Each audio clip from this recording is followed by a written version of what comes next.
country. Imagine, they have been in power for 43 years. They came 2018 with a manifesto that is telling you that they want to build a modern African country after 43 years of independence. This is when I am saying, people of Zimbabwe, you must start opening your mind. You must start opening your eyes and see. Someone who has been in power for 43 years is coming back to you to say he now wants to build a modern African country. Where have you been for the last 43 years when other nations were developing? Go to Angola today. Go to Mozambique. Go to Zambia today. You see wonders in those countries. Parties which have run that country since independence. But in Zimbabwe, you've got a political party that is coming now 43 years of independence. These guys, remember, when they got into government or into parliament, they were walking on twos. They were very young. Some of them were 34 years of age, younger than me.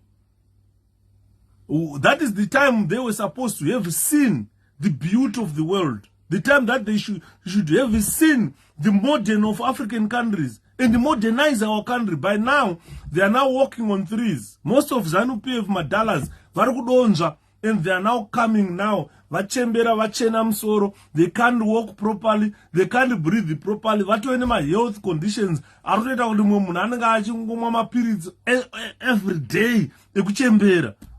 Zvirwere zvakaita diabetes zvatinazvo zvazvekukura zvekuchemberera, hatina kukurana na diabetes. Now they are now coming vachembera kudaro. They've driven you into poverty. It's very difficult for them to take you out of this poverty donga where they threw you in.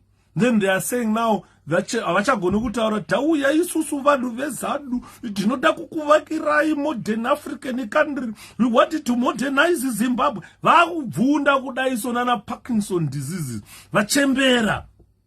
Andimona, tukutaura vanhu vachembera, useless people now, who went into government very young.